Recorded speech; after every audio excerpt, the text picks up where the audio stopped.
Hello সবাইকে। এবছর শীতের আবহে প্রথম খাওয়া দাওয়া আমাদের শুরু হয়ে গেছে।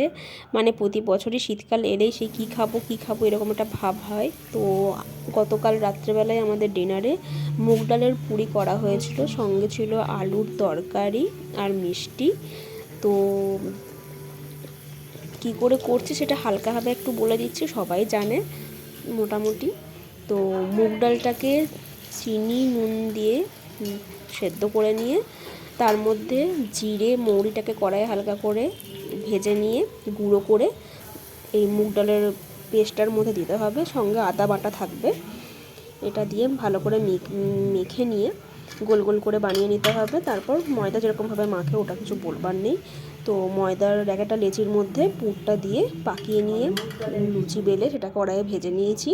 আর সঙ্গে ছিল আলুর তরকারি, এটা জিরে লঙ্কা ফোড়ন দিয়ে সিম্পলভাবে, কোনো মশলা নেই, শুধু নুন হলুদ দিয়ে আলুর তরকারি এটা সিম্পলভাবে করা হয়েছে। আর সঙ্গে ছিল মিষ্টি। তো দেখো কেমন মুচমুচে হয়েছে, খেতেও কিন্তু খুব সুন্দর হয়েছিল, সুস্বাদু। চাইলে কিন্তু করে দেখতে পারো। টাটা।